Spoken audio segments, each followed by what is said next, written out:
Let's talk about passion and how it relates to humility. True passion for God requires humility, which is laying down your own will in order to honor and pursue the Father's will, to value what God values above all else. John the Baptist said of Jesus, "He must increase, but I must decrease." See, his passion in preparing the way for the Lord directed others to seek Christ rather than puffing himself up with pride. Jesus himself exemplified humility by healing the leper. He touched a man that others shunned, that others scorned. He saw beyond the external and nurtured faith and hope in the hopeless. Jesus also showed humility and compassion when he healed the blind beggar. He didn't just walk on by and keep walking because he had somewhere better to be or a more elite crowd to attend. No, Jesus stopped.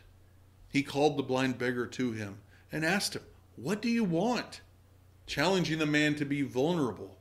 He wanted to see more than he wanted coin. The will of the Father is to heal the sick. The will of the Father is to make the blind see, to save the lost, redeeming us through Jesus Christ and restoring us to a right relationship with him. And Jesus knew that. And still Jesus was tempted and torn. And yet he prayed in the garden, "Not my will, but yours be done." Our passion for God should reflect his values of compassion, grace, patience, faithfulness, love, and truth.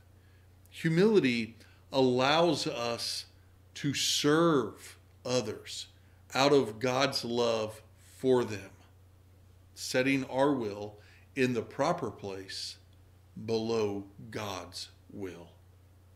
Philippians chapter 2, verse 3 through 4 says this, "Do nothing out of selfish ambition or conceit, but in humility consider others as more important than yourselves. Everyone should look not to his own interests, but rather to the interests of others." So, reflect on this. Please understand that humility is not self-deprecation.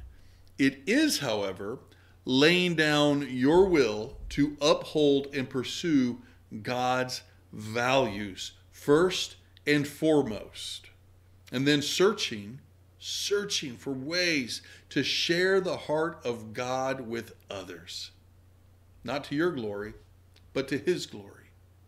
So, in what areas of your life do you need to practice more humility? How can you serve others and reflect God's values in your daily interactions?